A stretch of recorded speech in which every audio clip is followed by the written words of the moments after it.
Je dirais même qu'après ça, vous devriez acheter un bon livre et commencer à l'étudier. Trouvez une personne qui est déjà en train de faire quelque chose que vous voulez faire et apprenez à connaître cette personne. Demandez l'avis des experts, ne demandez pas à votre voisin, votre mère, votre père, votre frère ou à votre collègue de travail, car ils ne savent pas nécessairement. Inutile de demander comment gagner beaucoup d'argent à quelqu'un qui ne gagne que 50 000 € par an, ils ne savent pas.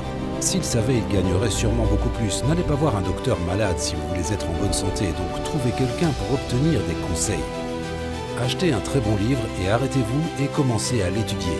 Quand vous lisez un très bon livre pour la seconde fois, vous n'y voyez pas quelque chose que vous n'aviez pas vu auparavant, mais vous voyez en vous quelque chose qui n'était pas présent auparavant. Je sais pas si vous vous rendez compte, mais c'est juste magnifique ce qu'il vient de dire. Imaginez-vous en vivant déjà cette vie. Il faut que vous compreniez que c'est une image dans votre esprit.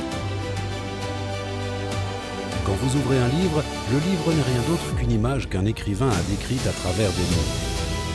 On a demandé une fois au grand artiste Van Gogh comment il faisait pour réaliser des œuvres si belles. Il a répondu « Je rêve mes peintures et ensuite je peins mes rêves ». Il obtient l'image dans son esprit et ensuite il la peint sur un mur ou un tableau. Eh bien, nous nous relaxons et nous construisons l'image dans notre tête sur la façon dont nous aimerions nous voir. Comment nous aimerions nous comporter dans la vie avec les autres, notre vie sociale, nous voir dans le métier que nous voulons. La façon dont nous voulons faire nos présentations devant, dans le cas où vous êtes un vendeur ou autre. Et ensuite, prenez cette image et décrivez-la. Écrivez ça sur un papier, en utilisant le présent.